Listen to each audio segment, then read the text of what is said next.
मालेगावात भाजपची एकाच कुटुंबातील तिघांना उमेदवारी देण्यात आली आहे। मालेगावात भाजपनं एकाच परिवारातील तिघांना उमेदवारी दिली आहे। माजी नगरसेवक सुनील गायकवाड यांचे पुत्र दीपक गायकवाड आणि भाऊ मदन गायकवाड यांना ही उमेदवारी देण्यात आली आहे। सुनील गायकवाड प्रभाग क्रमांक 10D, दीपक गायकवाड प्रभाग क्रमांक 11D, तर मदन गायकवाड यांना प्रभाग क्रमांक 12D मधून ही उमेदवारी भाजपला दिलेली आहे।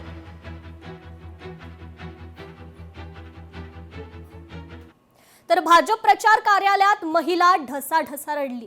उमेदवारी न मिळाल्यानं इच्छुक महिला नाराज झालेली आहे। जिल्हाध्यक्ष किशोर शितोळेंसमोर महिलेला अश्रू अनावर झाल्याचं पाहायला मिळालं। हे बघा, तिकडे थेटे साहेब होते म्हणून तिकडे हे मान्य केलं नाही, इकडे संजय जोशी होते म्हणून मान्य केलं नाही। मग मीच का गरीब महिला सापडले यांना? मी ब्राह्मणाची म्हणून त्यांना माझ्या डोक्यावर आणून ठेवलं। असं आपल्या पदमपुऱ्यात कामगार आहे मयुरी बरकुने, तिला आपण तिकीट दिलेलं आहे असं नसतं सर। तुम्ही आम्हाला जर म्हटले असते तुमचं काम कमी आहे, आम्ही मान्य केलं असतं। कुणाचंच काम कमी नसतं। टीमला निर्णय करताना एकाचं नाव एका रात्रीतून निर्णय बदलतात। मग तुम्ही सांगायचं ना आम्हाला, आम्हाला विश्वास घ्यायचं होतं ना। डायरेक्ट तिकीट कापले कशामुळे? हिंगोलीच्या कळमनुरी परिषदेच्या 37 उमेदवारांचा निवडणूक खर्च सादर झालाय। 107 उमेदवारांपैकी 37 उमेदवारांनी हा निवडणूक खर्च सादर केला। नगराध्यक्ष पदाच्या 7 तर नगरसेवकाच्या 72 उमेदवारांनी खर्च अद्याप सादर केलेले नाहीत। निवडणूक निकालानंतर अंतिम निवडणूक खर्च सादर करणं आवश्यक असणार आहे। तर श्रद्धा जाधव यांच्या उमेदवारीला विरोध होतोय। मातोश्री बाहेर 202च्या शाखा प्रमुख पदाधिकाऱ्यांकडून निषेध वर्तवण्यात आलाय।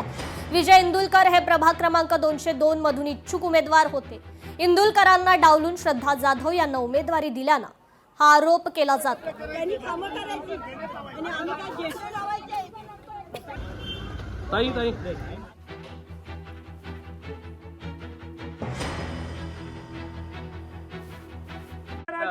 सात वेळा ह्याच बाईला प्रत्येक वेळा नगरसेवक साहेब करतात। आम्ही साहेबांना मी कट्टर शिवसेने आमचं आयुष्य गेलं। प्रत्येक वेळा श्रद्धा जाधव साहेब हे काय घरोदारीच चालू? आम्ही साहेबांसाठी दुआई मागतो, टोका फोडतो, तो आमची गद्दारगिरी केली आमच्या शिवसैनिकांबरोबर। म्हणजे पक्षाने तुमच्यासोबत गद्दारी केली आहे का? पक्षानेच गद्दारीच केली। आज आमचा उमेदवार एवढ्या दिवस शाखावर काम करतोय, तिथे येतोय जातोय, मग साहेबांना दिसत नाही। प्रत्येक वेळा साहेब श्रद्धा जाधवच ऐकतं, श्रद्धा जाधव ऐकतं म्हणजे आम्ही कोण तुमच्या नजरेत?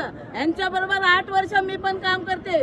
2017 मध्ये सुद्धा त्या निवडून आल्या, महिलांना साड्या वाटल्या। त्या साड्याचे 3 लाख रुपये माझे अजून दिले नाहीत। माझे दागिने घाण ठेवले मी, त्या बाईने मला अजून पैसे दिले नाहीत।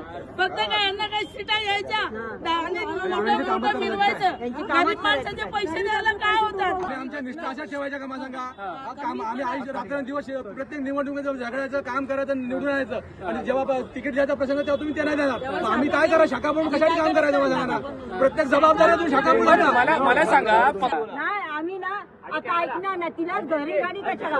किती वर्ष झाली? किती वर्ष झाली? हीच बाई तिला एकीला शीट देतात। एक गुन्हा आहे ना, साहेबांनी कसं दिलं तिला? आमचं आंदोलन दिलं होतं, आम्ही लेखी पत्रक दिलं होतं साहेबांना। मी येऊन भेटले होते, साहेबांना सांगितलं होतं इंदुकर साहेबांना शीट द्या म्हणून। एवढं करून असून आमचा काय फायदा? निष्ठावर राहून आमचा काय फायदा? तिला जरा नवऱ्याला घेऊन आली तशी तुम्ही काहीतरी वाटायला पाहिजे ना। अमरावतीच्या अंबादेवी संस्थानाला 3 एकर जमीन देण्यात आली आहे। महाराष्ट्र पर्यटन विकास महामंडळाची 3 एकर जमीन देण्यात आली आहे। चिखलदरा येथील 3 एकर जमीन देण्यास मान्यता देण्यात आली आहे। फडणवीस यांच्या अध्यक्षतेखालील मंत्रिमंडळ बैठकीत ही मान्यता मिळाली आहे।